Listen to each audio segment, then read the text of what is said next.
একের পর এক অ্যাম্বুলেন্স প্রবেশ করছে বার্ন ইনস্টিটিউটে। ভেতরে দগ্ধ শিশু কিশোররা। বার্ন ইনস্টিটিউটের মূল ফটকের সামনে প্রচণ্ড ভিড় ঠেলে অ্যাম্বুলেন্সে আসা আহতদের প্রাণ বাঁচাতে আপ্রাণ চেষ্টা দেখা গেছে। এখানেই ৭০-এর বেশি দগ্ধকে নিয়ে আসা হয়েছে। মুহূর্তেই হাসপাতালের পরিবেশ ভারী হয়ে ওঠে। কেউ দোয়া করছে পুড়ে যাওয়ার সন্তানের জন্য, কেউ ছবি নিয়ে খুঁজছে প্রিয় সন্তানকে। দগ্ধদের শরীরের বেশিরভাগ অংশ পুড়ে যাওয়ায় নিহত বাড়ার শঙ্কা রয়েছে। আমরা তো স্কুলে দিয়ে আসছি, মানে ও আছে কিনা নাই তা তো আমরা এখানে পুরো দেখছি। আমরা বাচ্চা পাচ্ছি না, ক্লাস 3-তে পড়ে বাচ্চা। এখন আমরা যে এইখানে আসছি প্রায় 4 ঘন্টা হয়ে গেছে, এখন পর্যন্ত বাচ্চার কোনো হদিস পাচ্ছি না। বার্ন ইউনিট সব জায়গায় খুঁজছি, কিন্তু আমরা এখনো তাদের কোনো ট্রেস পাইতেছি না যে তারা এখন কোথায়। আহতদের খোঁজ খবর নিতে আসেন সরকারের উপদেষ্টারা। প্রয়োজনে উন্নত চিকিৎসার জন্য বিদেশে নেওয়ার আশ্বাস দেওয়া হয়েছে অন্তর্বর্তী সরকারের পক্ষ থেকে। আমাদেরকে hospital authority national burn unit থেকে জানিয়েছেন ওনারা চিকিৎসার প্রয়োজনে যত রকম প্রস্তুতি দরকার সকল প্রস্তুতি সম্পন্ন করেছেন।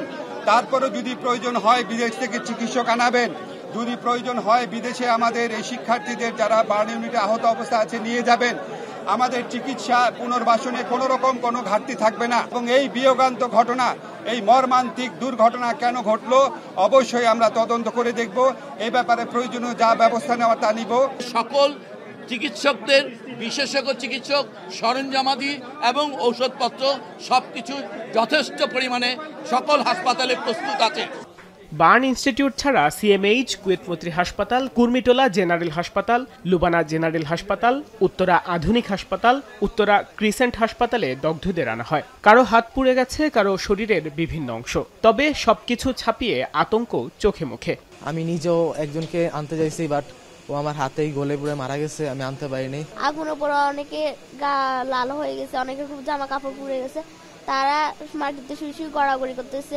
আমরা দুজন টিচার ছিলাম, এর মধ্যে হচ্ছে কি আপনার আমরা সিদ্ধান্ত নিতে পারতেছিলাম না কি করব। সামনে আগুন, ভিতরে আমরা ধোয়ার মধ্যে।